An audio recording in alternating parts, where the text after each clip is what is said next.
The people have to decide for the product, और उसमें जो मैक्सिमम पोर्शन है वो फंक्शनल ग्रुप्स का आता है। एंड एज यू नो कि फंक्शनल ग्रुप वाला पार्ट हमारे पास कहाँ पे आता है, फंक्शनल ग्रुप वाला पार्ट हमारे पास 12th केमिस्ट्री में आता है। 11th वाले पोर्शन में हमारे पास सिर्फ हाइड्रोकार्बन्स आते हैं, जिससे हम रिएक्शन करना सीखते हैं कि बेसिकली रिएक्शन होता क्या है। ठीक है, कुछ कुछ प्रोसेसेस हैं, कुछ कुछ रिएजेंट्स हैं जो इंपॉर्टेंट हम हाइड्रोकार्बन से सीखेंगे। तो हाइड्रोकार्बन्स में basically we have to study for the alkanes first number पे, and then is the alkenes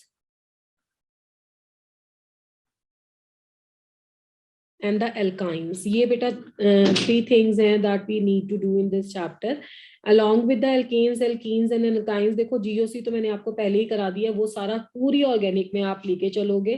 और ये मान लो कि GOC बहुत बहुत इंपॉर्टेंट है अगर आपको हाइड्रोकार्बन भी पढ़ना है। तब भी मैं जब अटैक बोलूंगी कहाँ से क्या होगा, कैसे मैकेनिज्म है, then you have to follow all the things of GOC, all the you can say routes, या जो भी आपके पास न्यूक्लियोफिलिसिटी, इलेक्ट्रोफिलिसिटी का जो भी एसिडिटी बेसिसिटी का सीख रखा है जियो से सब आएगा। And the fourth we will do over here is a aromatic compound बेटा। ठीक है, the fourth is a aromatic compounds. तो सबसे पहले जो हम बात करेंगे आज के डिस्कशन में, that we will talk about the alkanes. Alkanes कैसे हाइड्रोकार्बन है? एल्केन्स को बोला जाता है, पहले तो इनका जनरल, हाँ जी बिल्कुल, CnH2n+2 होता है एल्केन्स का जनरल फार्मूला। और एल्केन्स हमारे पास क्या होते हैं, these are the basically the saturated hydrocarbons. Saturated hydrocarbons, saturated hydrocarbons का मतलब हो गया कि जिसमें कार्बन के पास कोई भी डबल बॉन्ड या ट्रिपल बॉन्ड नहीं है, बेसिकली पाई बॉन्ड कोई भी प्रेजेंट नहीं है, सारे के सारे सिंगल बॉन्ड प्रेजेंट है, that is called as a saturated hydrocarbon. General formula आपको पता लग गया है। हाइब्रिडाइजेशन हमने बहुत डिटेल में पढ़ा हुआ है, क्या होता है hybridisation in the case of the alkane is what? sp3। हाँ जी, hybridisation in the case of alkanes is the sp3 hybridisation. और sp3 हाइब्रिडाइजेशन से बेटा कौन सा स्ट्रक्चर आता है, क्या स्ट्रक्चर आएगा हमारे पास? हाँ जी, tetrahedral structure would be there from the sp3 hybridisation. And basically जैसे हम इनऑर्गेनिक केमिस्ट्री में पढ़ते आए हैं अभी तक कि we have to go for the method of preparation, physical properties and then is the chemical properties. Similar pattern we will do in the case of the organic also. तो first we will study the method of preparation of the alkane, the method of preparation of the alkane.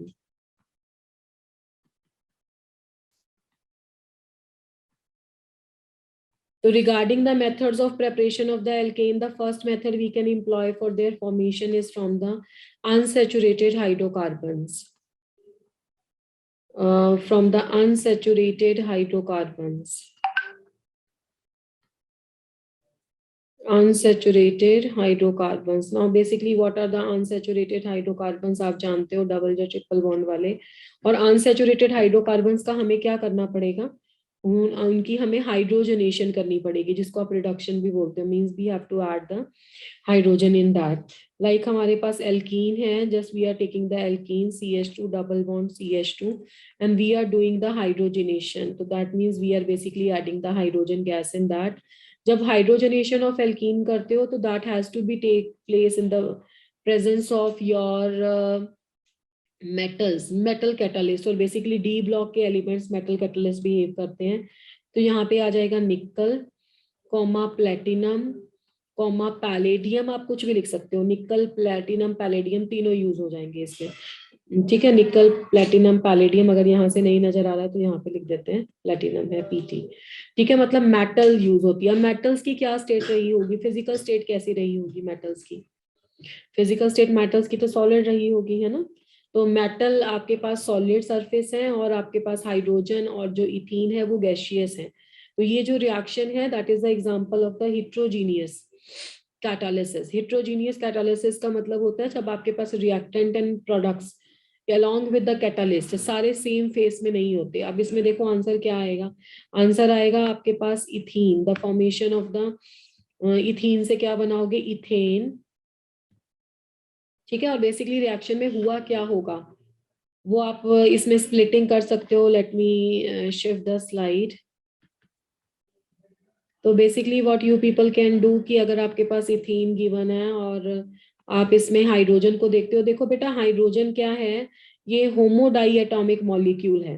अब होमोडाई atomic molecule का मतलब हुआ यहाँ पे कि इसमें दोनों के दोनों हाइड्रोजन एटम सेम है, तो इसका फिशन कैसा होगा बताओ, कैसे टूटेगा ये when we break the hydrogen up. अगर दोनों हाइड्रोजन है तो इसका मतलब है ये 100% कोवलेंट बॉन्ड है ना, दोनों के बीच में सेंटर में इलेक्ट्रॉन्स पड़े हैं, तो होमोलिटिक फिशन हो सकता है इसका।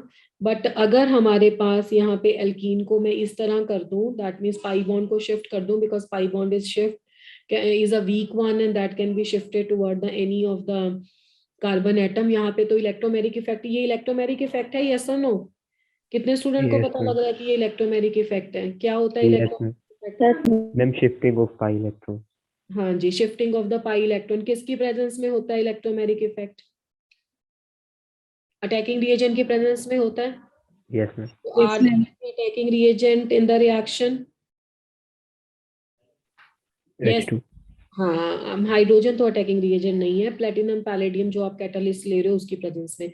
तो जब ये नेगेटिव में चेंज हो जाता है ना, तो अब इसके हेट्रोलिटिक फिशन कर सकते हो। You people can carry this is a positive and this is a minus, ठीक है। तो बेसिकली क्या होगा, जहां पे नेगेटिव चार्ज है वो जाके पॉजिटिव स्पीशीज को अट्रैक्ट करेगा इनमें से, और जो पॉजिटिव है वो नेगेटिव वाले को अट्रैक्ट करेगा। तो आपके पास इथीन का फॉर्मेशन, इथीन से इथेन का फॉर्मेशन हो जाएगा। अगर ये यही रिएक्शन हम कैरी फॉरवर्ड करते हैं किससे, अगर यही रिएक्शन हम कैरी फॉरवर्ड करें एल्काइन से, अनसैचुरेटेड हाइड्रोकार्बन तो एल्काइन भी होती है ना बेटा, तो एल्काइन से अगर ये रिएक्शन करेंगे तब क्या होगा, तब हमारे पास इथीन। इंस्टेड ऑफ, हाँ जी, instead of using the one molecule of the hydrogen we have to use over here the two molecules of hydrogen. मैं इसे वन वन स्टेप में नहीं लिख रही हूँ बिकॉज आई नो कि इस लेवल पे आप बड़े आराम से कर सकते हो। आपने इसमें प्लेटिनम, निकल, पैलेडियम कोई भी कैटालिस्ट यूज कर लो, निकल, platinum and palladium, any of the catalyst you can use. दो मॉलिक्यूल्स में सबसे पहले ये ईन में कन्वर्ट होगा, उसके बाद ये आइन में कन्वर्ट होगा। तो ये CH2 ट्रिपल बॉन्ड किस में कन्वर्ट हो गया, डबल बॉन्ड में कन्वर्ट हो गया, देन इज CH2, ठीक है। उसके बाद इसमें से क्या और ऐड कर दोगे, हाइड्रोजन ऐड कर दोगे दोबारा। अच्छा अभी तो हमने एक ही स्टेप में कर दिया ना, तो फिर एक ही स्टेप में ठीक है। We are just adding the three hydrogens, ठीक है। तो this is a 3 and this is a 3, ठीक है। अदरवाइज पहले ये किस में कन्वर्ट होता है, एल्कीन में, और फिर किस में कन्वर्ट हो जाएगा, एल्केन में। Can anybody give me the drawback of this reaction? What is the drawback of this reaction बेटा? हमने प्रिपेयर तो कर लिया, क्या ड्रॉबैक है इस रिएक्शन का? क्या इस, एनर्जी ज्यादा लॉस, बोलो बोलो प्रफुल्ल। एनर्जी ज्यादा लॉस होगी। अच्छा प्रफुल्ल मुझे ये बताओ कि इससे, इसी मेथड से तुम्हें मीथेन बनाने को बोला जाए तो बेटा कैसे बनाओगे? नहीं बनेगा मैम। नहीं बनेगा, क्यों? क्योंकि मिथीन तो होता नहीं है ना, डबल बॉन्डेड कंपाउंड में कम से कम 2 कार्बन एटम तो होने चाहिए। तो इस मेथड का एक ड्रॉबैक था कि मैम इस यही है मेथड से, ड्रॉप है। हाँ जी, इस मेथड से ये ड्रॉबैक है कि इस मेथड में हमें एक कार्बन वाला सैचुरेटेड हाइड्रोकार्बन नहीं मिलता, ठीक है। उसके लिए हम सेकंड मेथड ले लेते हैं, सेकंड मेथड है फ्रॉम RX। अब मेरे ख्याल से हमारे सब बच्चों को पता है कि RX किसकी जनरल फॉर्म है, बताओ जल्दी से। Alkyl halide. Carbon halide, R किसको बोलते हैं बच्चों, alkyl group. Alkyl group. Carbon containing compound. बिल्कुल बिल्कुल, एल्काइल हैलाइड। तो हमारे पास क्या आ गया, अब CH3Cl आ गया या CH3Br आ गया, ये एल्काइल हैलाइड है। इसमें बच्चों ये आर एल्काइल ग्रुप होता है एंड Br इसमें हैलाइड है। अब इसमें हमने क्या किया, इसमें हमने रिडक्शन कर दिया, हाइड्रोजन की एडिशन की, और इसमें हाइड्रोजन की एडिशन किसी मेटल के कैटलिस्ट के प्रेजेंस में होती है और एसिडिक कंडीशंस आर देयर। अब देखो इसमें कोई सोचने वाली बात नहीं है, मेटल और हैलोजन में तो मैंने आपको पहले दिन से बताया है कि whenever the CX bond is there, कहाँ कहाँ पे पोलर बॉन्ड आते थे, कार्बन के साथ सन का formula along with the x, बताया था ना। Yes ma'am. तो बच्चा अब हैलोजन आपका नेगेटिव हो जाएगा, कार्बन हमारा पॉजिटिव हो जाएगा। ये मैं ना पार्शियल तब लगाती हूँ जब हमारे इलेक्ट्रॉन डिस्प्लेस होते हैं, जब आपका कंप्लीटली शिफ्ट नहीं हुआ है, तो ये पार्शियल चार्जेस हैं। तो जब ये चार्ज है ना, तो यहाँ पे भी H प्लस H नेगेटिव हो जाएगा, तो H प्लस Br नेगेटिव के साथ कंबाइन करके HBr दे देगा। और जो आपका CH3 प्लस था वो किसके साथ कंबाइन हो जाएगा, H के साथ, और दे देगा आपको प्लस. तो this is how you are going to prepare the alkane, specially the methane. बाकी भी बना सकते हो, ये नहीं है कि इस मेथड से सिर्फ मिथेन ही बन सकता है. Any of the type of the alkane you can prepare from this method, no problem regarding that. तो इज दैट क्लियर, इस मेथड से कैसे बना सकते हैं. The third method is a very very important naming reaction. ये वाला जो मेथड अब आपको करवाऊंगी ना, जो मैंने आपको बोला था, बहुत सारी आपकी ऐसी कन्वर्जन्स होती हैं जिसमें ये as a one step use होता है, एज अ वन स्टेप. ठीक है, एज इट इज तो जेई के लेवल में हम नहीं एक्सपेक्ट करते हैं कि आपको वुड्स रिएक्शन पूछ लेगा इतना आसान. मतलब it can be the one of the part of that reaction. So the third reaction is a naming reaction and the name of that reaction is a Woods reaction. अब Wurtz reaction के बारे में पहले तो इतना समझ लो, जितने भी नेमिंग रिएक्शन है ना, वो ऑर्गेनिक को बहुत अच्छे से लेके चलना है. उनके बीच की केमिस्ट्री, उनके बीच में क्या बनता है क्या नहीं बनता, ऐसा क्यों हुआ, ये कैटलिस्ट क्यों पड़ा, ठीक है, और क्या इसमें से पॉसिबिलिटी है प्रोडक्ट बनने की, कौन से प्रोडक्ट नहीं बन सकते, सब पता होना चाहिए. तो in the case of the wood reaction बेटा क्या होगा कि ये हायर एल्केन बनाने के लिए यूज होता है. तो बेसिकली हायर एल्केन्स इसमें से बनती हैं. कैसे, देखते हैं जरा.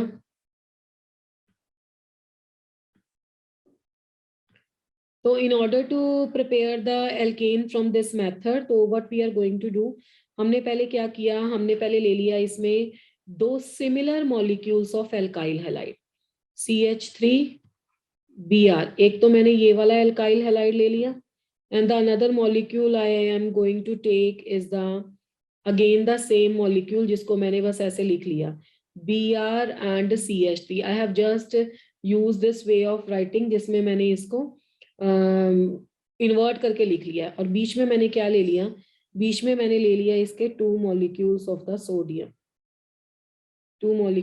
Sodium.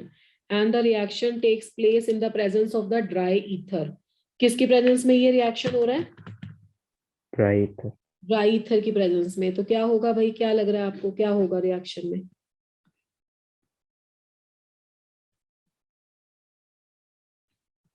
Is there any possibility कि कुछ इसमें से रिमूव हो जाए. देखो यस. इतना पोर्शन जो है, जो कि बेसिकली 2NaBr है, वो रिएक्शन में से बाहर चला जाएगा. तो 2NaBr रिएक्शन में से बाहर चला गया, तो बाकी आपके पास क्या था, CH3 था इस साइड पे, और यहाँ पे भी CH3 था. तो ये दो CH3 आपस में जुड़ जाएंगे और रिएक्शन में से माइनस क्या हो जाएगा, ये रिएक्शन में से बाहर क्या निकल जाएगा, 2 molecules of NaBr that will go out of the reaction. यहाँ पे मैंने क्या किया है कि एक जैसे अल्काइल हैलाइड लिए थे. अब ये ना इस रिएक्शन की एक लिमिटेशन भी है. क्या लिमिटेशन है कि जब तो आपके पास दोनों एल्काइल हैलाइड ऐसे लिए जाते हैं जिसमें सेम एल्काइल पार्ट है, तब तो ये रिएक्शन बहुत अच्छी यील्ड देता है. यील्ड का मतलब होता है हाई अमाउंट, लार्ज अमाउंट देता है प्रोडक्ट की. और अगर आपने dissimilar alkyl halide, dissimilar alkyl groups वाले हैलाइड ले लिए ना, तो इन दैट केस आपके पास बनेगा जो एल्केन, वो कम यील्ड में बनेगा. तो इसको आप ऐसे बोल सकते हो कि जितने भी इवन नंबर ऑफ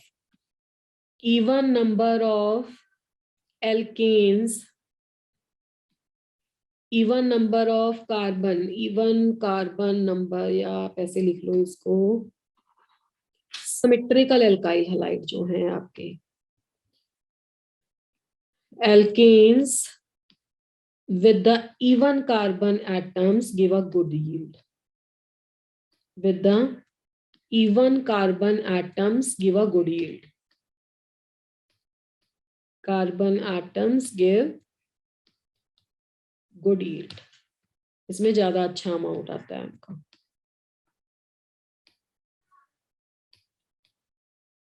ठीक है, तो ये इस मेथड की एक लिमिटेशन है. और इसमें आप प्रिपेयर भी सिमेट्रिकल वन कर सकते हो, अनसिमेट्रिकल वाली प्रिपेयर नहीं होती. अब इसको पेपर में कैसे याद रखेंगे. अच्छा, मैं आपको एक कन्वर्जन डिक्टेट करती हूँ, आप बताओ मुझे वो कर पाओगे. Bromoethane to n butane. कितने बच्चे ये क्लास में कन्वर्जन कर पाएंगे, मुझे बताओगे आप कैसे करनी है. कन्वर्जन क्या है हमारी, the conversion is a bromoethane to n butane. कितने बच्चे ये कन्वर्जन कर पाएंगे मुझे बताओ. यस. कर पाओगे ना. देखो आपको क्या समझ में आ रहा है. अच्छा बताओ कौन करेगा. Anybody in the class. Bromo ethane है, तो इथेन कैसे लिखेंगे, CH3CH2Br, this is a bromo ethane. नाम से क्लियर हो रहा है कि हमें 4 कार्बन एटम चाहिए, 2 से हम चले थे, तो इसका मतलब है अप्रोक्सीमेटली क्या डबल हो रहा है ना, ये डबल यस हो मैम। रहा है। तो हमें क्या करना है कि कोई ऐसा रिएक्शन लेना है जिसमें 2 सिमिलर मॉलिक्यूल यूज हो रहे हैं, तो वो अभी हमने पढ़ा है क्या रिएक्शन है। अब 2 molecules of Na and the Br will go out of this reaction, and the product of the reaction is CH3. CH2 you can write 2 times, and this is a CH3. So this is answer, N-butane. N-butane, यहाँ तक कोई problem नहीं है। तो एक तो इसमें symmetrical alkyl halide react ज्यादा बढ़िया करते हैं, even number of carbon atoms वाला प्रोडक्ट इसमें ज्यादा अच्छी यील्ड में आता है। तो is that clear? Yes, ma'am.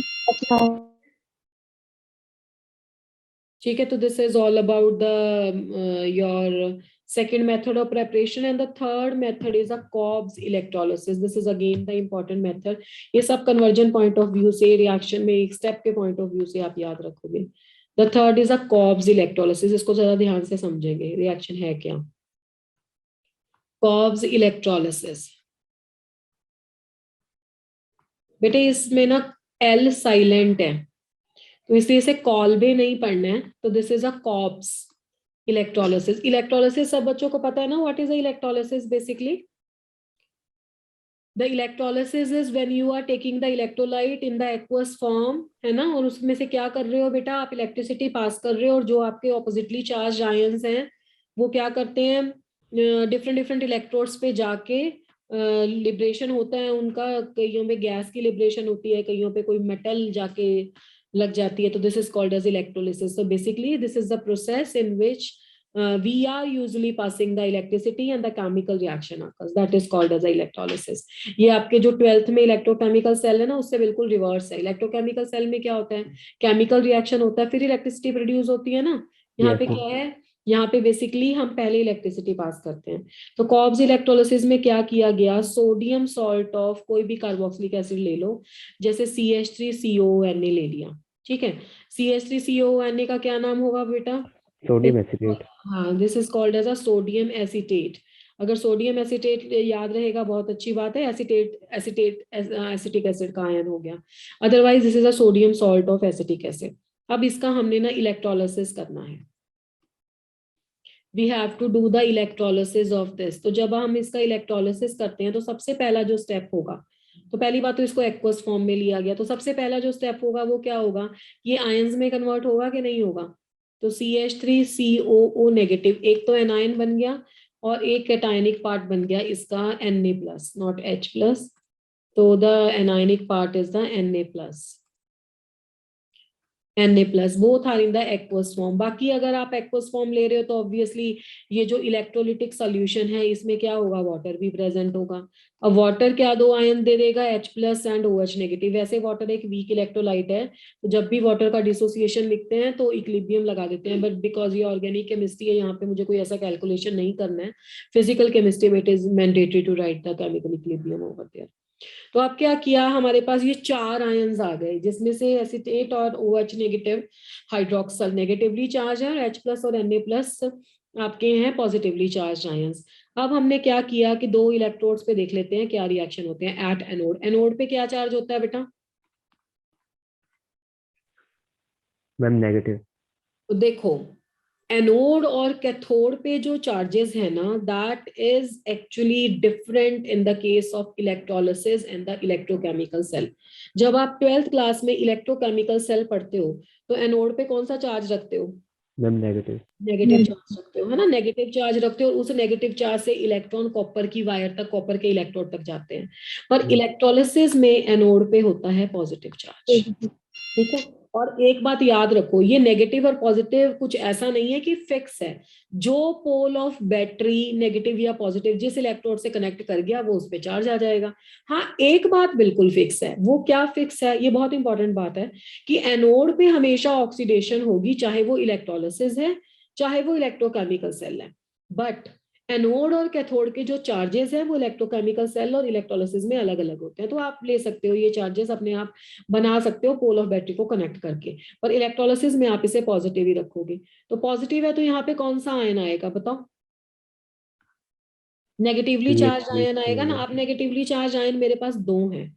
अब इन दोनों में से OH नेगेटिव कम अमाउंट में होगा क्योंकि वाटर एक वीक इलेक्ट्रोलाइट है, और एसीटेट आयन जो है वो ज्यादा अमाउंट में होगा।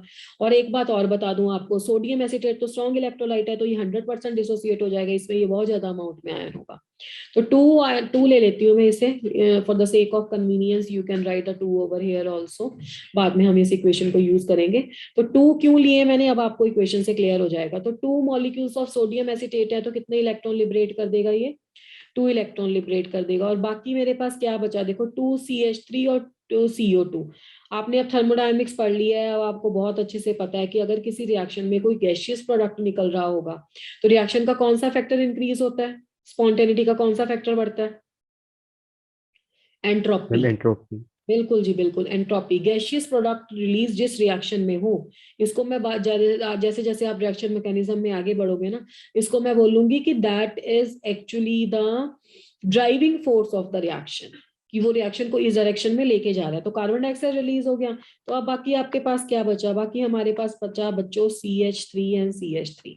तो ये दो CH3 आपस में कंबाइन हो गया और ये क्या बन गया हमारे पास, what is this, ethane.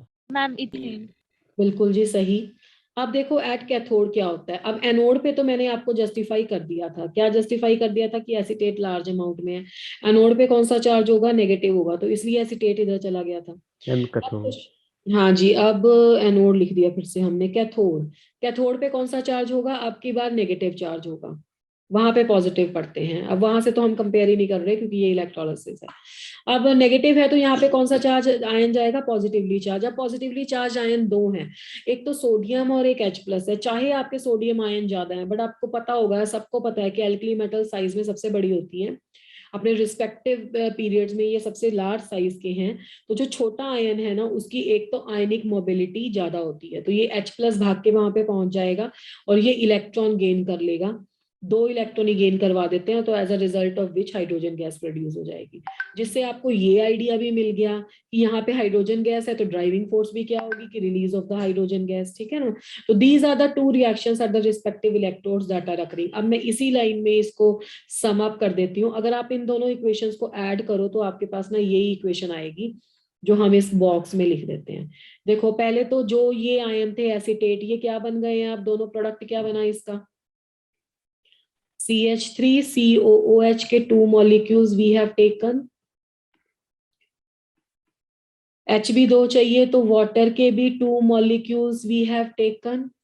Product जो रिस्पेक्टिव इलेक्ट्रोड पे है आप लिख सकते हो, 2 इलेक्ट्रॉन तो कैंसिल हो जाएंगे, लेफ्ट राइट है। तो CH3 एक तो इथेन का formation would be there. Ma'am CON नहीं आएगा। हाँ जी CON नहीं आएगा, बिल्कुल। CO2 आएगा यहाँ पे, एक तो एक हाइड्रोजन आएगा, और कुछ बचा बच्चों, Na तो हमने कर दिया जी, ठीक है आपका। एक आपके पास Na फालतू में था, एक OH फालतू में था, तो क्या बन जाएगा, दोनों को जोड़ दो, 2NaOH, ठीक है ना। सोडियम, वैसे तो एसिटिक एसिड ही लेते हैं हम, एसिटिक एसिड का सॉल्ट बना लिया हमने, सोडियम एसिटेट आ गया, तो ये प्रोडक्ट आया। तो हमें बाकी तो बाय प्रोडक्ट ही है, तो बेसिकली हमें क्या प्रिपेयर हो गया यहाँ से, क्या प्रिपेयर हो गया भाई, इथेन।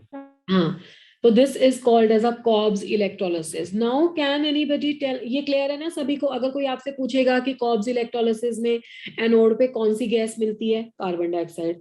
कॉब्स इलेक्ट्रोलिसिस में कैथोड पे कौन सी गैस मिलती है, हाइड्रोजन। हाइड्रोजन। कॉब्स इलेक्ट्रोलिसिस में आपको कैथोड पे Na+ क्यों नहीं मिलता या सोडियम क्यों नहीं मिलता, तो आप बता सकते हो कि इसकी आयनिक मोबिलिटी ज्यादा है, एज वेल एज इसके रिडक्शन पोटेंशियल की वैल्यू ज्यादा है, तो इसकी रिड्यूस होने की टेंडेंसी ज्यादा है। एनोड पे आपके पास कार्बन डाइऑक्साइड गैस क्यों मिलती है, तो वो आप बता सकते हो। हाँ, इस रिएक्शन का एक नाम डीकार्बोक्सिलेशन भी है।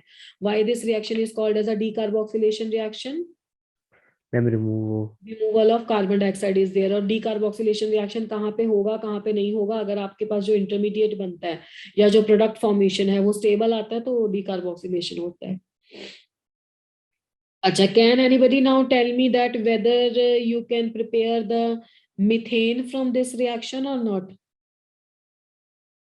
Can the methane be prepared from this reaction, no ma'am. No no ma'am. Ma'am. तो ये इस रिएक्शन की ड्रॉबैक आ गई। अब वुड्स रिएक्शन में भी मीथेन नहीं प्रिपेयर होता, कॉब्स रिएक्शन में भी मीथेन नहीं प्रिपेयर होता। अभी तक बस हमने ना हाइड्रोजनेशन वाला सिंपल रिएक्शन है जिसमें मीथेन प्रिपेयर होता है। अभी एल्कीन एल्काइन से भी मिथेन का प्रिपरेशन नहीं है, कॉर्प्स बेस से भी नहीं है। तो now we will move forward toward the reaction जिसमें मिथेन का प्रिपरेशन हो। तो यहाँ पे क्लियर है? अच्छा हाँ, इसका एक और बात बता देती हूँ, ये जो मैंने तो आपको इसको करके बता दिया है आयनिक के हिसाब से, otherwise you can also carry forward with the free radical mechanism of the same reaction. अब एक रिएक्शन देख लेते हैं जिससे हमें मीथेन का फॉर्मेशन होगा। That reaction is from the carboxylic acid. Again this is the again example of carboxylic acid decarboxylation reaction. यहाँ पे भी सोडियम सॉल्ट ले लेते हैं, सोडियम भी ले सकते हो आप, पोटाशियम भी ले सकते हो, जो भी आपको ध्यान में आए उस time. Sodium acetate we have taken and then is a NaOH we have taken, और KCaO की प्रेजेंस में रिएक्शन होता है, हीट करते हैं तो Na2CO3 रिलीज हो जाता है। Na2CO3 will get released and then is the formation of the methane. So this is actually the process by which the methane is prepared. ठीक है, तो ये कैल्शियम ऑक्साइड के प्रेजेंस में और सोडियम हाइड्रोक्साइड के प्रेजेंस में जब आप सोडियम एसिटेट को हीट करते हो तो आपके पास मीथेन प्रिपेयर होता है। तो these are all about the method of preparation. तो I am going to enlist them again. कैसे कैसे बनाया हमने? सबसे पहले तो हाइड्रोजनेशन रिएक्शन किया from the alkene and alkyne, and after that hydrogen, वो जो हाइड्रोजनेशन रिएक्शन किया था वैसा ही हाइड्रोजनेशन हमने अल्काइल हैलाइड का किया, उसमें हम एक कार्बन एटम वाला हाइड्रोकार्बन बना सकते हैं। And after that is a Wurtz reaction, then is a Kolbe's electrolysis and then is a this decarboxylation reaction. तो is that clear? Yes, ma'am. Yes, ma'am. Physical properties of the hydrocarbons थोड़ा बहुत तो आप जानते ही हो। Regarding the physical properties, दो physical properties यहाँ पे बहुत इंपॉर्टेंट है। पहली बात तो इनकी नेचर क्या है, whether they are the polar और non polar. Polar. Yes, they are the non polar. Non polar ही बोलेंगे ना, कार्बन कार्बन बॉन्ड को या कार्बन हाइड्रोजन बॉन्ड को हमने ऑलमोस्ट नॉन पोलर ही बोला था। नॉन पोलर हाइड्रोकार्बन है और उनके बीच में कौन सी फोर्सेस ऑफ इंट्रैक्शन होती हैं? They are having the weak forces of interactions between them, weak forces of interactions. And what are the name of those forces? We have done that in the पढ़ा है ना आप लोगों ने, London forces या week van der Waals forces तो सुना ही होगा। Yes, ma'am. Forces of interaction जिसको हम वंडरवॉल फोर्सेस बोलते हैं। बेसिकली नॉन पोलर में जो भी फोर्सेस होती हैं they are called as a van der Waals forces of interaction. van der Waals forces of interaction. And in the case of physical properties we can say कि किसी के भी, मैं सिर्फ इस हाइड्रोकार्बन की बात नहीं करनी हूँ, मोस्ट ऑफ द सब्सटेंस ऐसा you can say behaviour except behaviour रखते हैं। जैसे जो लोअर मेंबर्स होते हैं ना, जिनमें कम कार्बन एटम है, for instance in this case C1 to C4, lower hydrocarbons हैं गैसेस, ठीक है। उससे स्टिल हायर पे आप जाओगे C1 से लेके अप्रोक्सीमेटली C17 तक। कुछ जैसे जैसे हाइड्रोकार्बन्स में नंबर ऑफ कार्बन एटम्स बढ़ते हैं, सरफेस एरिया बढ़ता है, magnitude of the van der Waals forces बढ़ता है, तो उनकी फिजिकल स्टेट लिक्विड हो जाती है। और उसके बाद के जो स्टिल हायर मेंबर्स हैं, that mean C18 and the onwards, ठीक है, वो सॉलिड्स होते हैं। तो इससे आपको थोड़ा सा आइडिया हो गया होगा कि जैसे जैसे नंबर ऑफ कार्बन एटम्स बढ़ते हैं वैसे वैसे फोर्सेस बढ़ती हैं। ये अभी मैं आपको MPBP के ऑर्डर में भी बताऊंगी कि जैसे जैसे आपके पास नंबर ऑफ कार्बन एटम बढ़ेंगे सरफेस एरिया बढ़ेगा, आपका स्ट्रेट चेन रह रहा है, ब्रांचिंग नहीं हो रहा है, तो उस केस में magnitude of van der Waals forces बढ़ता है, जिससे आपका जो सब्सटेंस है वो गैसियस से लिक्विड स्टेट में आ जाता है। तो ये तो हो गया physical properties. And after the physical properties next physical property is like the melting point.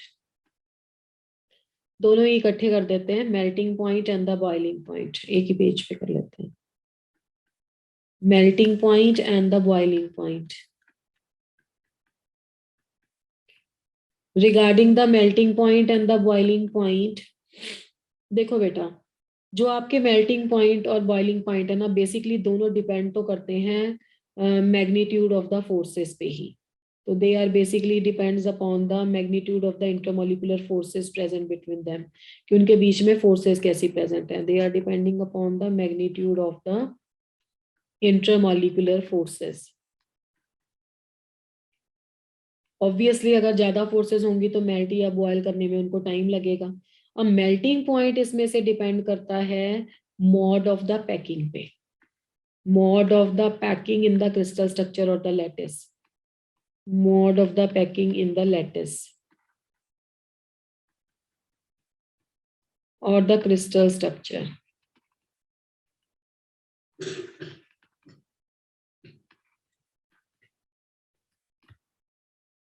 और जो बॉइलिंग पॉइंट है वो बेसिकली आपका डिपेंड करता है सरफेस एरिया पे, ठीक है। And the magnitude of van der Waals forces increases with the surface area, magnitude of the van der Waals forces they basically increases with the surface area, with the increase in the surface area। surface area के बढ़ने से magnitude of the van der Waals forces बढ़ जाता है, तो magnitude of van der Waals forces बढ़ जाता है तो बॉइलिंग पॉइंट भी बढ़ जाता है, hence the boiling point also increase. अब जैसे मान लो आपको कुछ क्वेश्चन आ जाता है कि 5 कार्बन एटम वाली स्ट्रक्चर है, ठीक है, तो 5 कार्बन एटम को ज्वाइन करने का एक वे तो ये है, ठीक है, and there can be the one way like this and there can be the one way जिसमें हमने कुछ भी नहीं किया, स्ट्रेट चेन ही बना दिया। तो जैसे जैसे आपके पास ब्रांचिंग होगा ना, ब्रांचिंग से सरफेस एरिया क्या हो जाएगा, कम हो जाएगा, सरफेस एरिया कम हो जाएगा तो बॉइलिंग पॉइंट भी कम हो जाएगा। तो ये बॉइलिंग पॉइंट का ऑर्डर है, यही बॉइलिंग पॉइंट का ऑर्डर है, यही सरफेस एरिया का ऑर्डर है, यही मैग्नीट्यूड ऑफ वंडरवॉल फोर्सेस का ऑर्डर है, क्योंकि मैंने ऊपर लिख दिया है कि magnitude of the van der Waals forces increases with the increase in the surface area, ठीक है। और जो आपके पास मेल्टिंग पॉइंट है that also depend upon the magnitude of packing और the magnitude of the intramolecular forces. अब ये जो पैकिंग है ना, इसमें क्या देखा गया कि जो भी आपके even number of carbon containing compound है, ये हाइड्रोकार्बन्स है, even number of the carbon atoms, उन केस में जो पैकिंग है ना वो एक एफिशिएंट पैकिंग है, सॉलिड पैकिंग है, पैकिंग जो है वो एफिशिएंट है, ठीक है, जिसको आप बोलते हो क्लोज पैकिंग, पढ़ा है ना सॉलिड स्टेट में, क्लोज पैकिंग। तो यहाँ पे फिर हाई मेल्टिंग पॉइंट होगा, हाई मेल्टिंग पॉइंट होगा। तो अगर आपसे कोई पूछ ले जैसे कि एक साइड पे 1 2 3 4 कार्बन एटम है और एक साइड पे 1 2 और 3 कार्बन एटम है, तो ये वाले का मेल्टिंग पॉइंट ज्यादा होगा in comparison to 3 carbon atom. तो this is how the melting point and the boiling point goes, ठीक है। बाकी एक बात और, यहाँ पे तो मैंने आपके पास लिया था बॉइलिंग पॉइंट में with the all 5 number of carbon atoms. अगर आप नंबर ऑफ कार्बन एटम्स भी बढ़ाते हो, मतलब मिथ ईथ प्रोपोब्यूट ऐसे जाते हो, तो उस केस में भी सरफेस एरिया बढ़ता है, सरफेस एरिया बढ़ेगा तो फिर बॉइलिंग पॉइंट ऑब्वियसली बढ़ेगा। मैम आपने साइन गलत नहीं लगा दिया, इसमें कह रहे हो? मैम नीचे नीचे। नहीं बेटे, जैसे जैसे सरफेस एरिया बढ़ता है ना वैसे वैसे बॉइलिंग पॉइंट बढ़ता है, घटता नहीं है। इसमें सरफेस एरिया सबसे कम है ना, यस ठीक है। फिर से सुन लो, फिर से देख लो एक बार बेटा, मैंने ये कहा कि जैसे जैसे सरफेस एरिया, या चलो रुको मैं आपको एक एग्जांपल लेके बताती हूँ। जैसे ये था ना 1 2 3 4 5, ये एन पेंटेन है, 1 2 3 4, ये भी बेटा ये ब्रांचिंग वाली पेंटेन है, ये देखो। अब आप देखो, आपको खुद भी लग रहा होगा कि इसमें सरफेस एरिया सबसे ज्यादा नहीं है, yes ma'am. Yes, ma'am. Surface area increase हो रहा है, और सरफेस एरिया से डायरेक्टली प्रोपोर्शनल क्या है, magnitude of the van der Waals forces, magnitude of the van der Waals forces. Magnitude of the van der Waals forces which depends upon the surface area, वो increase होता है तो बॉइलिंग पॉइंट अपने आप इंक्रीज होगा, ठीक है। Yes, ma'am. Yes this is all about the physical properties. बस ऐसा ही पूछता है आपको कि एक तो मेल्टिंग पॉइंट बॉइलिंग पॉइंट का डिस्कशन होता है, कभी भी उसने ये तो पूछा नहीं है फिजिकल स्टेट के बारे में, बट हमें थोड़ा पता होना चाहिए। एंड नॉन पोलर है तो अच्छा, हाँ सॉल्युबिलिटी का भी जनरल रूल आपको पता ही होगा, यस और नो? Yes ma'am. हाँ जी, ठीक है। सॉल्युबिलिटी बेटा is governed by the rule like dissolves like, like हाँ जी बिल्कुल, लाइक डिसॉल्व्स लाइक। अब ये लाइक डिसॉल्व्स लाइक का मतलब क्या होता है, जो जैसा है वैसे में घुल जाता है। इसका मतलब होता है बेटा polar dissolves in polar, polar dissolves in polar and the non-polar will dissolve in non-polar. Non-polar will dissolve in non-polar.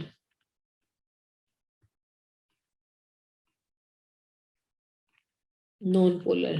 ठीक है बेटा, पोलर पोलर में डिसॉल्व होता है, नॉन पोलर में डिसॉल्व होता है। अब आप मुझे बताओ, हाइड्रोकार्बन पानी में घुलेंगे क्या? No ma'am. Alkane? No no ma'am. Hydrocarbons यानी कि अगर मैं एल्केन की बात कर रही हूँ, they are insoluble in water. किस में घुलेंगे फिर? Non polar. For example, soluble in the organic solvent. Soluble in the organic solvent. Benzene में घुल जाएंगे, yes ma'am. Yes ma'am. Chloride में भी घुल जाएंगे। Yes ma'am. ठीक है, तो ये हो गया इसका solubility. चलो, with this we have done with the your method of preparation and the physical properties. Chemical properties इसकी बहुत आसान है. Regarding the chemical properties, बेटा, if they are saturated one and they are having all the single bonds, तब हमारे पास option क्या बचता है? तब हमारे पास ऑप्शन बचता है सब्स्टिट्यूशन का, है ना? तो ये जो रिएक्शन देंगे, पहले तो ये ध्यान में रखना है कि केमिकल प्रॉपर्टीज में हम इसके कौन से रिएक्शन करेंगे? सब्स्टिट्यूशन. क्लास में सब बच्चे फेमिलियर है ना सब्स्टिट्यूशन वर्ड से? Yes ma'am. Everybody knows about substitution. एक बेंच पे 3 स्टूडेंट्स बैठ सकते हैं, 3 के 3 स्टूडेंट बैठे हैं. If you want to sit on that bench तो क्या करोगे? ठीक है ना, जाके उसमें से रिक्वेस्ट करोगे किसी को कि आप हट जाओ, मुझे बैठने दो. तो दिस इज कॉल्ड सब्स्टिट्यूशन. एक बेंच पे 3 बच्चों की स्पेस है और 2 बच्चे बैठे हैं, तो आप वहां पे जाके ऐड हो जाओगे उनमें. That is called as addition. तो जब भी आपके पास सारे बॉन्ड सिंगल होते हैं तो वहां पे कोई एक हाइड्रोजन को हटाना पड़ेगा. देखो, कार्बन कार्बन और कार्बन हाइड्रोजन 2 हैं आपके पास, 2 टाइप के सिंगल बॉन्ड. तो हमारा क्या है? If there is a matter of a choice CC और सीएच, तो कौन सा बॉन्ड ब्रेक करेंगे? सीएच बॉन्ड ब्रेक करेंगे. सीसी कंपैरेटिवली स्ट्रांग होता है. ठीक है, तो सब्स्टिट्यूशन रिएक्शन होगा, hydrogen will get substituted by the any of the groups. तो सबसे पहला रिएक्शन है इसमें हैलोजनेशन. ये सब बच्चों ने पढ़ रखा है बहुत अच्छे से. हैलोजनेशन का मैकेनिज्म होता है free radical. Free radical mechanism would be there. Halogenation मतलब हैलोजन की एडिशन. अब मीथेन में हैलोजन की एडिशन करोगे तो क्या आ जाएगा? और ये फोटोकेमिकल रिएक्शन है. When I say the photochemical reaction, तो एटॉमिक स्ट्रक्चर से याद करो, हमने किए हुए फोटोकेमिकल रिएक्शंस क्या होते हैं, which takes place in the presence of the UV light. तो CH3Cl, मैंने क्या किया, एक हाइड्रोजन को हटा दिया, उसकी जगह पे Cl लगा दिया और बाद में लग गया आपके पास HCl. But this process continues. ये प्रोसेस चलता रहता है. CH3Cl में भी आप एक और क्लोरीन की ऐड करोगे इसकी प्रेजेंस में, तो CH2Cl2 बन जाएगा along with the HCl is there. Then is a CH2Cl2 and again the chlorine if you people are going to add. Then what will be the product beta?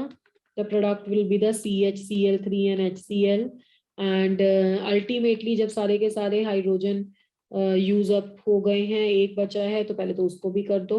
तो ultimately आपके पास product आएगा CCl4 and HCl.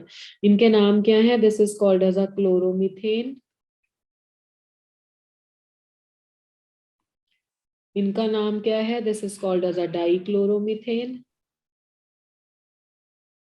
And what do we call it as? This is called as a trichloromethane. ट्राइक्लोरोमीथेन. और जो आपका ट्राइक्लोरोमीथेन है उसका other name क्या है? We can call it as a chloroform also. ये हो गया 4th वन बेटा आपका टेट्राक्लोरोमीथेन. अब इस रिएक्शन में प्रॉब्लम क्या है? क्यों ये रिएक्शन इतना यूजफुल नहीं है? इस रिएक्शन में अल्टीमेटली आपको जो सारा प्रोडक्ट मिलता है ना, वो एक रिएक्शन मिक्सचर में मिलता है. रिएक्शन मिक्सचर में मतलब है कि मिक्सिंग फॉर्म में मिलेगा. ठीक है, मतलब देखो, अगर मुझे चाहिए मिथाइल क्लोराइड या क्लोरोमीथेन, मुझे क्या करना पड़ेगा? मुझे उसे सेपरेट करना पड़ेगा. तो सेपरेट करना पड़ता है इसको. Basically we have to employ the methods to separate the product from the mixture of the products. तो उसके लिए और ज्यादा खर्चा होगा. तो हमें ऐसे रिएक्शन ज्यादा फेवरेबल होते हैं जिसमें या तो आपके पास जो प्रोडक्ट है वो एक ही हो, या अगर बाय प्रोडक्ट उसके साथ अवेलेबल है तो वो रिएक्शन में गैसियस सिस्टम को लीव करके चले जाएं. रिएक्शन में गैसियस सिस्टम में हो, रिएक्शन को लीव कर दे अपने आप और हमें कोई ज्यादा मेहनत या ज्यादा उस पर एक्सपेंडिचर ना करना पड़े। ठीक है, तो ये रिएक्शन में in the mixture all the products we are getting. और यहाँ एक बात और, here all the hydrogen atoms are the primary, means ये 0 डिग्री बोल सकते हो आप इसको, बिकॉज एक ही कार्बन के साथ सारे लगे हैं। अब ये अच्छा, इसका मैकेनिज्म क्या बताया था? Free radical. कैसा मैकेनिज्म बताया था बेटा? 330. Free radical. तो फ्री मैकेनिज्म सब बच्चों को पता है क्या होता है? Chain initiation, chain propagation, chain termination. कोई पूछेगा नहीं, it is just a general knowledge. ये पता है सबको या बता दूं? जल्दी बताओ। मैम एवरीबॉडी रिपीट कर दो नोस एक बार. दिस? हाँ जी, हम बता दें। अच्छा ठीक है जी। सुनिए, फिर इसका जो मैकेनिज्म है बहुत इजी वे में मैं इसके 3 स्टेप बता देती हूँ। फर्स्ट स्टेप होता है इसका चेन इनिशिएशन। चेन इनिशिएशन, ये जो चेन इनिशिएशन स्टेप है ना बेटा, इसमें रिएक्शन की स्टार्टिंग होती है। तो जब हमने लिया तो हमने सबसे पहले क्या लिया? हैलोजन लिया था ना। हैलोजन के बॉन्ड का होमोलिटिक फिशन होता है। होमोलिटिक फिशन का मतलब होता है कि आप इसमें यूवी लाइट डालोगे और इस बॉन्ड को 2 बराबर बराबर पोर्शन में डिवाइड कर दोगे। तो होमोलिटिक फिशन से दोनों के पास एक एक इलेक्ट्रॉन आ जाएगा। और ऐसी स्पीशीज जिसके पास एक एक इलेक्ट्रॉन होता है और नंबर ऑफ इलेक्ट्रॉन होता है एक, इस बॉन्ड का एक इलेक्ट्रॉन आ जाएगा। बाकी तो क्लोरीन के पास जो अपने 7 इलेक्ट्रॉन्स है वो सारे काउंट हो गए हैं। 6 इलेक्ट्रॉन ये और 7 दिस वन, तो इसमें कोई चार्ज तो नहीं आएगा, पर this one electron is odd one. तो ये फ्री रेडिकल। तो chain initiation step is the formation of the free radical. This is the formation of the free radical. और ऐसे रिएक्शन को क्या कहते हैं? Homolytic friction. होमो का मतलब है same, free radical. Homolytic fission मतलब दोनों बराबर बराबर पोर्शन में इलेक्ट्रॉन बढ़ जाएंगे और दोनों को एक एक इलेक्ट्रॉन मिल जाएगा। उसके बाद है chain propagation. Regarding the chain propagation, अब मैंने ले लिया मिथेन। मिथेन में एक ये जो फ्री रेडिकल बनाया था ये डाला। अब देखो मिथेन में 4 बॉन्ड है ना, C H C H C H. इनमें से किसी एक और बॉन्ड का होमोलिटिक फिशन हो जाएगा और वो बॉन्ड से H और Cl दोनों आपस में कंबाइन करके HCl बन जाएगा। And then we are having the CH3 dot. ठीक है, ये फ्री रेडिकल बन जाएगा। This is called as a methyl free radical. And ये प्रोपेगेशन है। प्रोपेगेशन में ये अगला मॉलिक्यूल मिथेन का पकड़ सकता है, ठीक है, या इसमें से एक और हाइड्रोजन Cl ले सकता है, कुछ भी चल सकता है इसमें। उसके बाद है chain termination step. Termination step में क्या होता है कि जब भी आपके कोई 2 फ्री रेडिकल हैं वो आपस में कंबाइन हो जाएंगे तो वो चेन टर्मिनेशन स्टेप हो जाएगा। जैसे 2 फ्री रेडिकल ये भी थे, ये भी आपस में कंबाइन होकर Cl2 गैस दोबारा जनरेट कर सकते हैं। या ये भी हो सकता है कि CH3 2 फ्री रेडिकल आपस में कंबाइन कर जाएं, तो 2 फ्री रेडिकल आपस में कंबाइन कर गए तो CH3 प्रोडक्ट भी बन सकता है।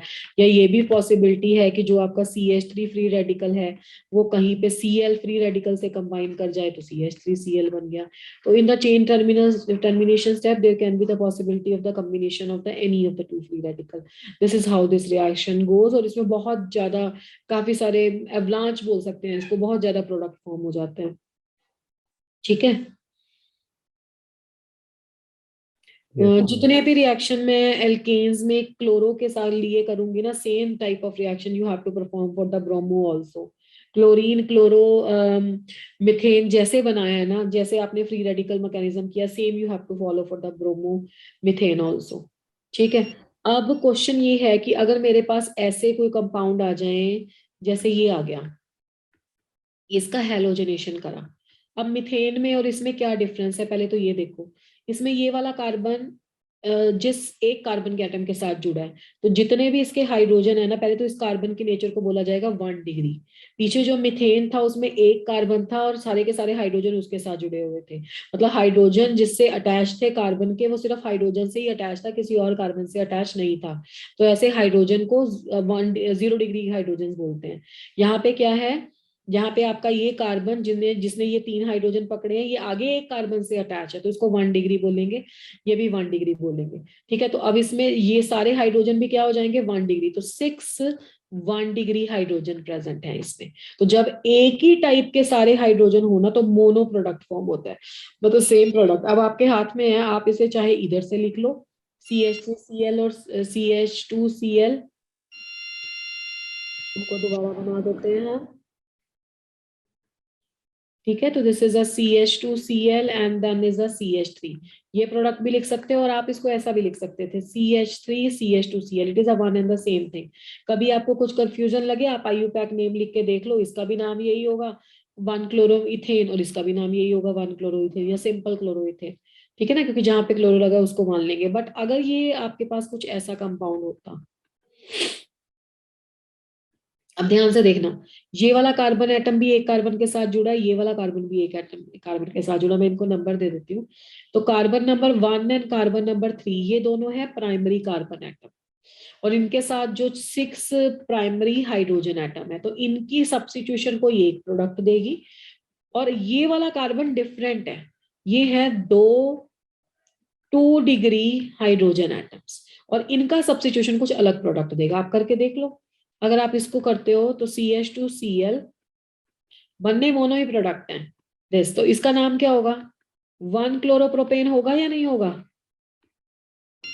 Yes, Yes, ma'am. yes. ठीक है, अब उसके बाद दूसरा क्या होगा? दूसरे प्रोडक्ट का नाम क्या होगा बताओ? CH3CHCl 2-chloropropane. का नाम होगा 2-क्लोरोप्रोपेन। अब इस रिएक्शन में आपके पास 2 प्रोडक्ट बनेंगे, 6 हाइड्रोजन एटम सब्स्टिट्यूट होके 1-क्लोरोप्रोपेन दे सकते हैं, 2 हाइड्रोजन एटम सब्स्टिट्यूट करके 2-क्लोरो प्रोडक्ट दे सकते हैं। Is that clear? इतना समझ में आ रहा है? अच्छा, अगर मैं तुमसे ये पढ़ के अगर ये बात आ जाए पेपर में, ऐसा पूछा जाए प्लीज कि 1-क्लोरोप्रोपेन एंड 2-क्लोरोप्रोपेन में से which is a most stable product, तो आप देखो कि in the formation of these products ना हम फ्री रेडिकल मैकेनिज्म फॉलो कर रहे हैं। तो जो फ्री रेडिकल मैकेनिज्म है, वो फ्री रेडिकल जब जनरेट करता है तो 1 डिग्री वाला ज्यादा स्टेबल फ्री रेडिकल है या 2 डिग्री वाला ज्यादा स्टेबल फ्री रेडिकल है? In the GOC chapter we had done, yes 2 degree free radicals are more stable in comparison to the 1 degree, इसलिए ये वाले प्रोडक्ट ज्यादा अमाउंट में फॉर्म होंगे in comparison to the 1 degree. ठीक है, अच्छा, और दूसरी बात, नंबर ऑफ देख लो, यहाँ पे 6 हाइड्रोजन एटम है जो इससे सब्स्टिट्यूट हो सकते हैं, और यहाँ पे कितने हैं? 2। ठीक है, तो इसकी उस हिसाब से भी आपको पता होना चाहिए कि कैसे कैसे प्रोडक्ट बना सकते हैं, कौन कौन हाइड्रोजन होगा। अच्छा चलो, ये तो हो गया आपका क्लोरीनेशन कि मिक्सचर कब बनेगा, किसमें क्या करना है। अगर आपको ब्रोमिनेशन करना है तो you have to follow the same perspective. अगर फ्लोरिनेशन करना है, फ्लोरिनेशन पॉसिबल है? No, ma'am. फ्लोरिनेशन नहीं पॉसिबल है बच्चा। फ्लोरिनेशन ऑफ, जब आप एल्केन्स करते हो ना, तो वो एक्सप्लोसिव होता है, एक्सप्लोसिव इन नेचर।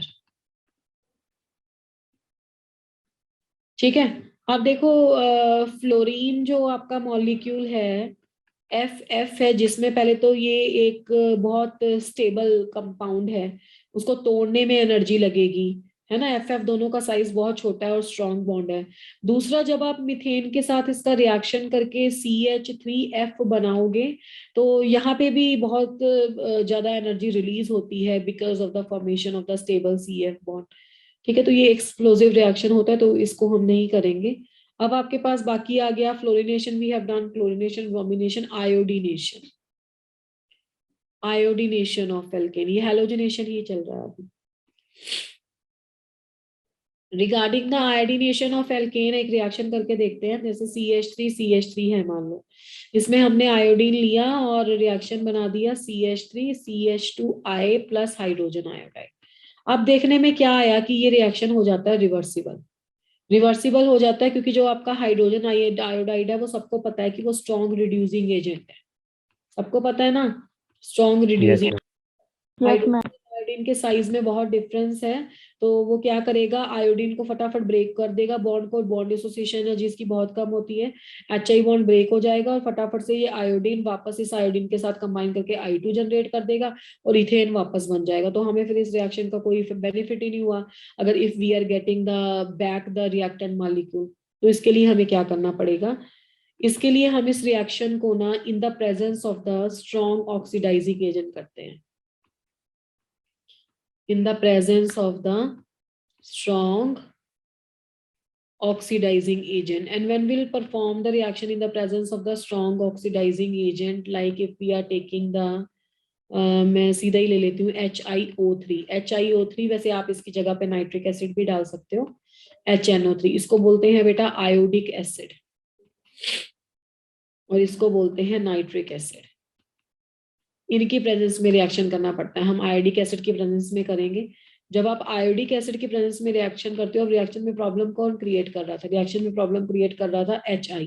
जब ये HI के साथ कंबाइन करता है ना, तो देखो 3 मॉलिक्यूल्स ऑफ वाटर बन जाते हैं और 5 और 1 6, ठीक है। और बाकी आयोडीन गैस रिलीज हो जाती है, 5 और से 3 मॉलिक्यूल्स इसके हो जाएंगे, ठीक है। तो आपके पास क्या फॉर्मेशन हो गया? आयोडीन का फॉर्मेशन हो गया। पहले तो हाइड्रोजन आयोडाइड कंज्यूम हो गया। जो हाइड्रोजन आयोडाइड आपका रिएक्शन को रिवर्सिबल लेके जा रहा था, अगर वो कंज्यूम हो जाएगा तो रिएक्शन बार बार किस डायरेक्शन में पुश होगा? फॉरवर्ड डायरेक्शन में। रीचैचुअल प्रिंसिपल लगा लो ना, इक्विलिब्रियम किस डायरेक्शन में शिफ्ट होगा? और मोर ओवर रिएक्शन में फॉर्मेशन भी किसकी हो रही है? आयोडीन की हो रही है। अब आयोडीन मींस रिएक्शन मिक्सचर में हम किसकी एडिशन कर रहे हैं? रिएक्टेंट की। तो अगर इक्विलिब्रियम एस्टेब्लिश है और रिएक्शन में रिएक्टेंट मॉलिक्यूल और आप डाल रहे हो, तो as a result of which reaction आपका क्या आ जाएगा? फॉरवर्ड डायरेक्शन में चला जाएगा। तो इसीलिए इस रिएक्शन को आयोडिक एसिड या नाइट्रिक एसिड के प्रेजेंस में किया जाता है, स्ट्रॉन्ग ऑक्सीडाइजिंग एजेंट्स के प्रेजेंस में। So this is all about the halogenation. This is the first category of the reactions in the case of the halogens. In the case of the alkanes, we have done hydrocarbon one. तो next reaction ले लेते हैं इसका combustion.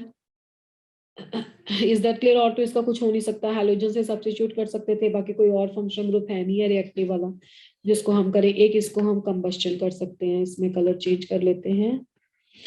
Combustion क्या होता है बेटा? Burn करना, है ना, जलना, ऑक्सीजन की प्रेजेंस में रिएक्शन। जब हमने पढ़ा था थर्मोडायनेमिक्स, तब भी मैंने आपको बताया था कि हाइड्रोकार्बन्स जब भी बर्न होते हैं in the excess of supply of the oxygen, तो आपके पास क्या बनता है? What we are getting? Carbon dioxide and the water. और यहाँ पे जो डेल्टा H0 वैल्यू है इसकी, वो -890 किलो जूल पर मोल है। अब जैसे एक क्वेश्चन आया था कि इथेन और मिथेन में से कौन सा बेटर फ्यूल है, तो उसके लिए हम एक टर्म यूज करते हैं technically, calorific value. Calorific value आप देख लो कि कितना हीट प्रोड्यूस होता है जब 1 mole of substance completely burn होता है in the presence of the oxygen. अब क्या हुआ था ना, जब इथेन के लिए ये रिएक्शन लिखते हैं ना, आप देखो इथेन के लिए रिएक्शन कैसे लिखेंगे, तो C2H6 plus oxygen gives CO2 plus water. 2 carbon है, 2 कार्बन कर दो, और कितने हैं? 6 हाइड्रोजन है तो 3 हाइड्रोजन कर दो। अब बाकी देख लो आप, 4 और 3, 5 आ गया ना, तो इसको हम बैलेंस करने के लिए 5/2 कर लेते हैं। तो अब किया क्या गया कि इस इक्वेशन को ना ट्वाइस कर दिया गया।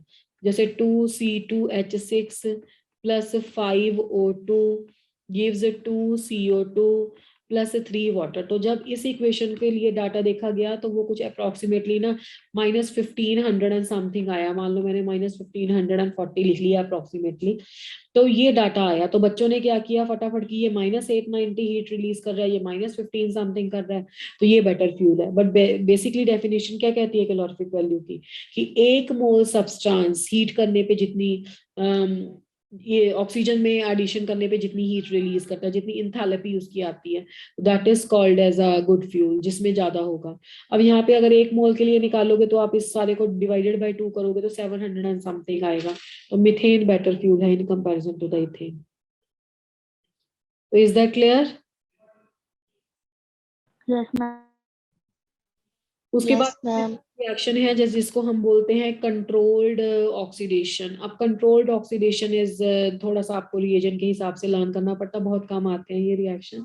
ज्यादातर रिएक्शंस वो आते हैं आपको मैकेनिज्म बेस्ड। जैसे आप मिथेन को आप ऑक्सीजन की प्रेजेंस में कॉपर 523 केल्विन पे अगर आप हीट करोगे 100 एटमॉस्फेरिक प्रेशर पे, then you will be getting the methanol. इसको आप ऐसे भी ले सकते हो कि this is a method of conversion of methane to methanol. And इसी रिएक्शन को अगर आप मोलिब्डेनम ऑक्साइड की प्रेजेंस में करते हो, Mn2O3 हीट कर देते हो, तो आपको फॉर्मेल्डिहाइड मिल जाता है।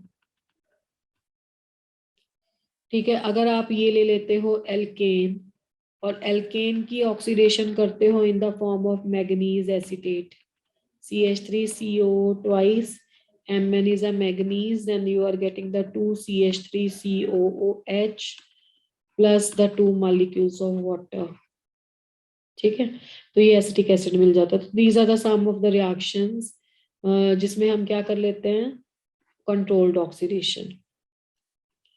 अच्छा, एक रिएक्शन है इसमें आइसोमेराइजेशन। आइसोमेराइजेशन का क्या मतलब होता है कि कंपाउंड में सिर्फ रीअरेंजमेंट हो रहा है, आइसोमेराइजेशन हो रहा है। जैसे हमारे पास रिएक्शन था हेक्सेन का, ठीक है, ये हेक्सेन है, हेक्सेन मतलब 6 कार्बन एटम्स, और इसमें हमने एनहाइड्रस एल्यूमिनियम क्लोराइड के साथ ट्रीट किया। अभी तक ये इसका कौन सा फॉर्म है, हेक्सेन का एन हेक्सेन है, नॉर्मल हेक्सेन। और जब हम इसमें क्या करते हैं ना, जब हम इसमें एनहाइड्रस एल्यूमिनियम क्लोराइड ऐड करते हैं तो इसका एक आइसोमर फॉर्म हो जाता है। तो this is a one of the isomer, और दूसरा आइसोमर है 2 है ना, ये इसको 3 पे लगा दो।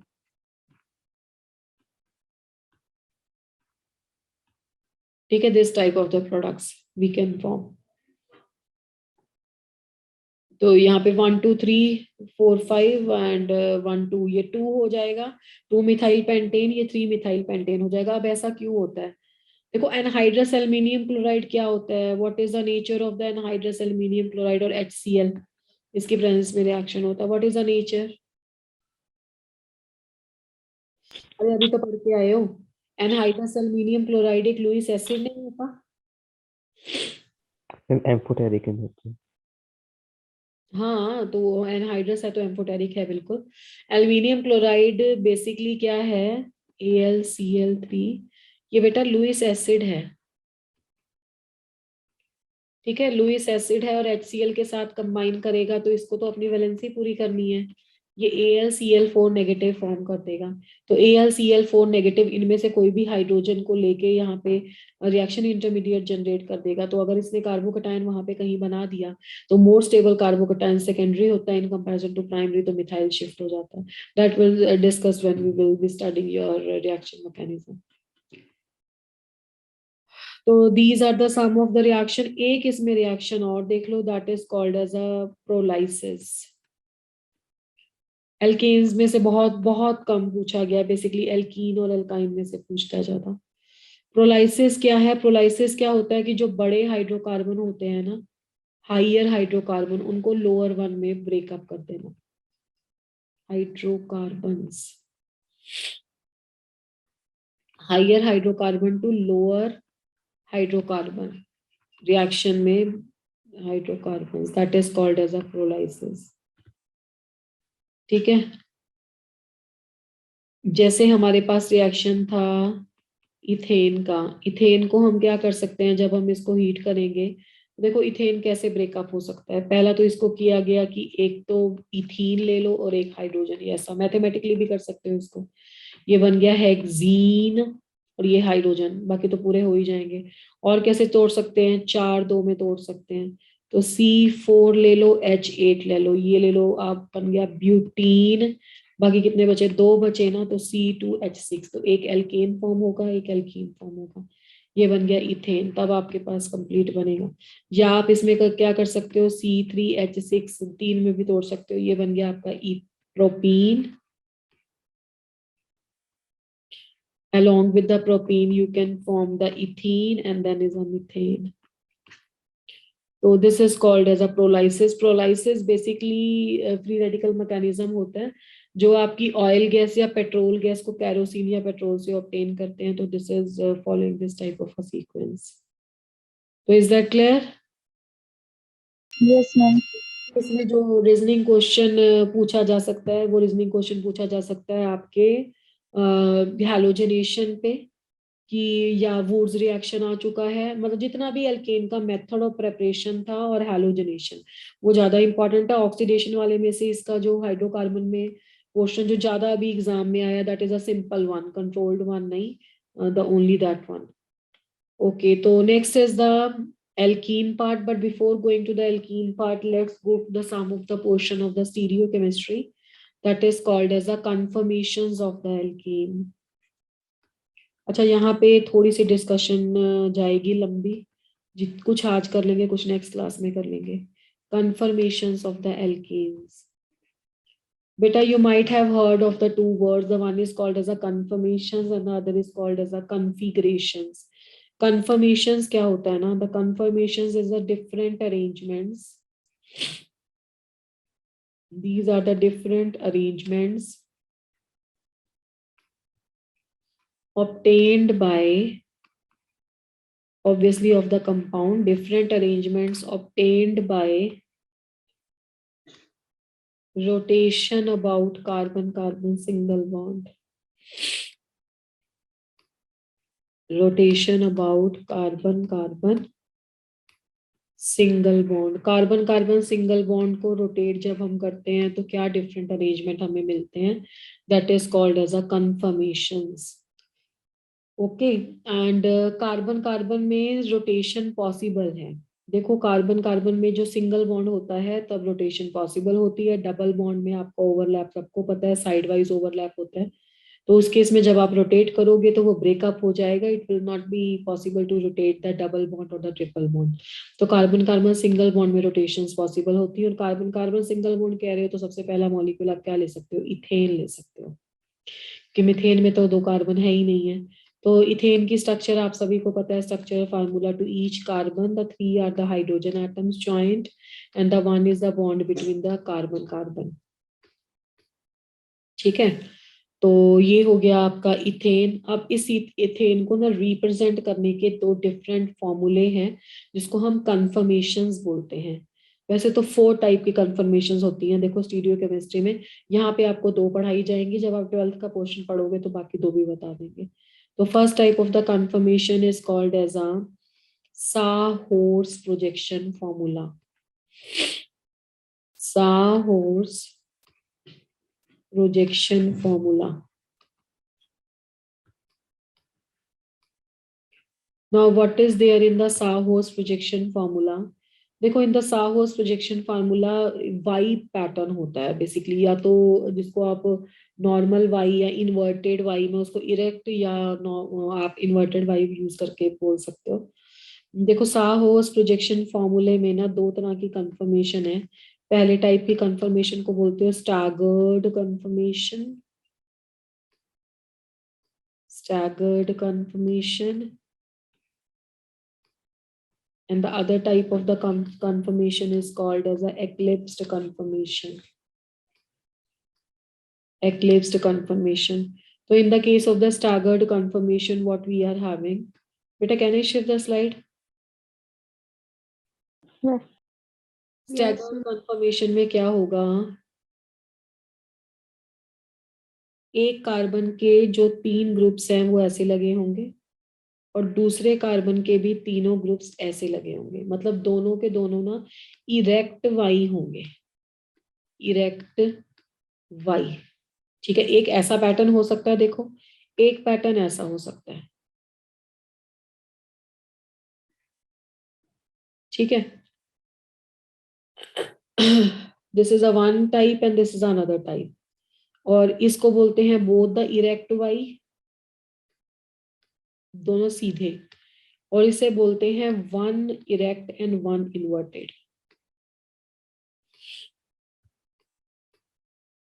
वन इन्वर्टेड, तो ये एक पैटर्न है इन्वर्टेड. क्या लिखने का, साहोर्स लिखने का. तो या तो एक कार्बन ये, एक कार्बन ये इसके 3 बॉन्ड ये ऐसे रखे जाएंगे, या एक कार्बन ये इसके 3 बॉन्ड ये और एक कार्बन कार्बन में बॉन्ड, और ये दूसरी टाइप की रिप्रेजेंटेशन है. तो ये तो हो गया साहोर्स. इसी को दूसरी तरह से लिखने के ढंग को बोलते हैं Newman projection formula. Newman projection formula.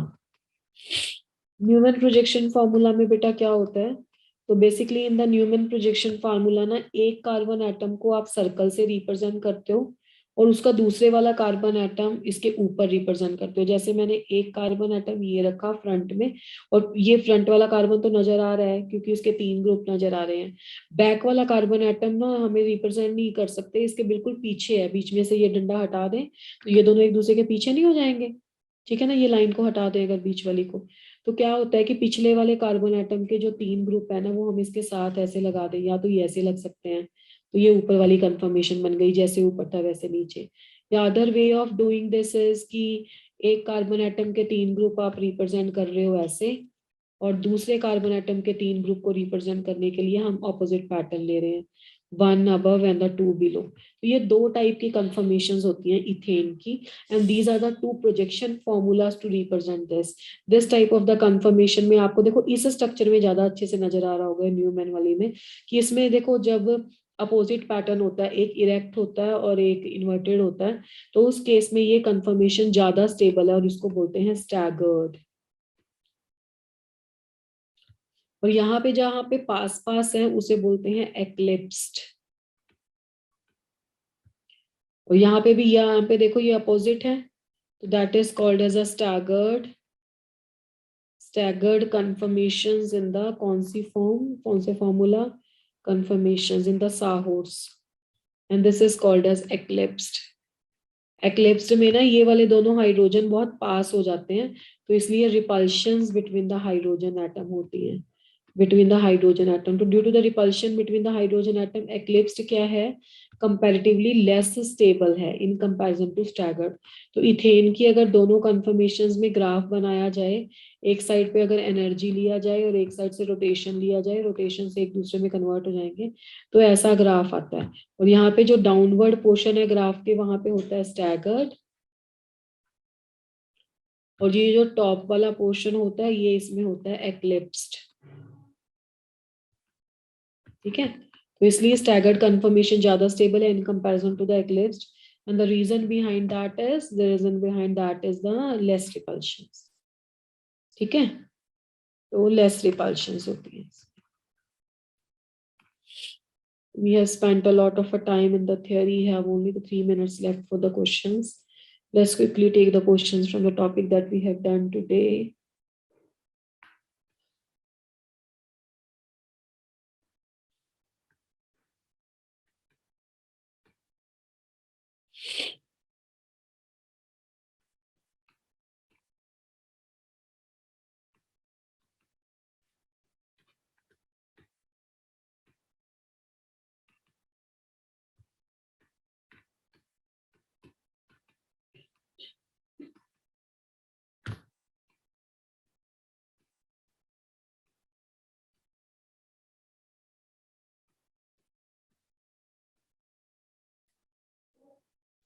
Very easy question I have given, and quickly give the answer to this question.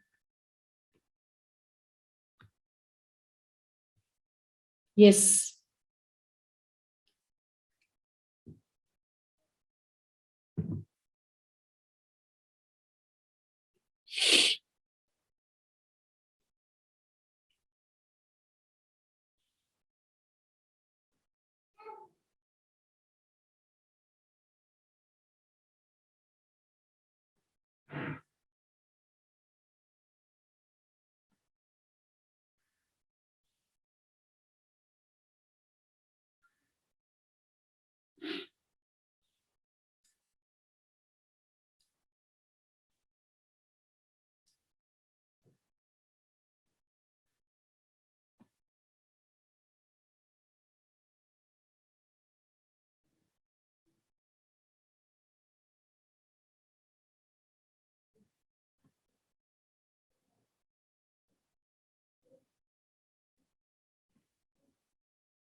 Everybody is not participating.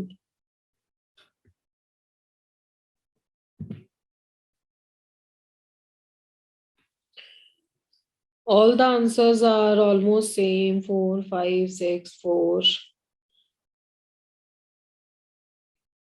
Boiling point किस पे डिपेंड करता है? Surface area. और सरफेस एरिया का magnitude किस पे depend करता है? Surface One. एरिया तो नंबर ऑफ कार्बन बढ़ने से बढ़ता ही है ना, मैंने तो कोई ब्रांचिंग वाला क्वेश्चन ही नहीं दिया। तो अब एक एन पेंटेन है, एक ब्यूटेन है, एक हेक्सेन है, एक प्रोपेन है, तो जितने नंबर ऑफ कार्बन एटम होंगे, आपको स्टार्टिंग में भी तो बताया था बेटा, तो उतना ज्यादा सरफेस एरिया होगा, और सरफेस एरिया होगा तो उतना बॉइलिंग पॉइंट होगा। तो हेक्सेन आएगा ना, सी। यस और नो? Yes, ma'am. Yes. चलो, rest will continue in the next class, and till then you have to revise this part. Thank you, ma'am. Thank you. Yes, ma'am. ma'am. Okay, ma'am. Thank you, ma'am.